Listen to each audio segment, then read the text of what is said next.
Hey there! Before connecting any control to the PC, it is very important to know and get familiarized with the DSE software, so today we are going to rip it up a little.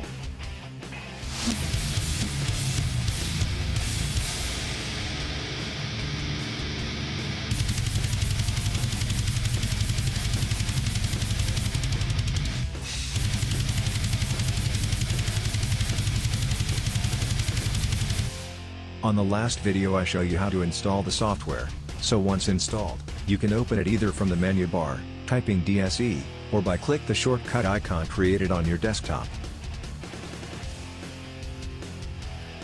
The wizard window will pop up with some options based on your selections at the time you install the software. Two buttons at the right indicating write and read functions. There are many options depending on your controller.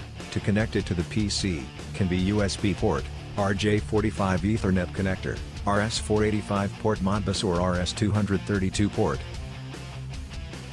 We will use USB port.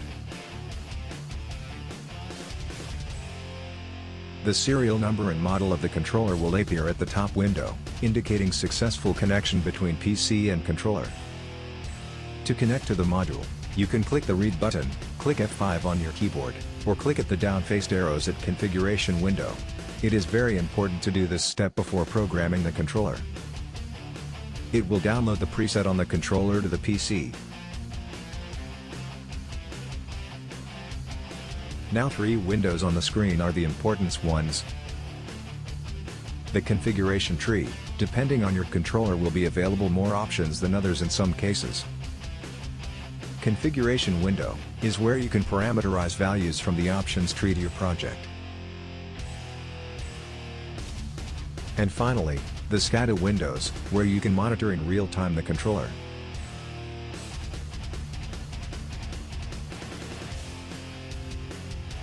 On the next video we will start programming and parameterize the controller.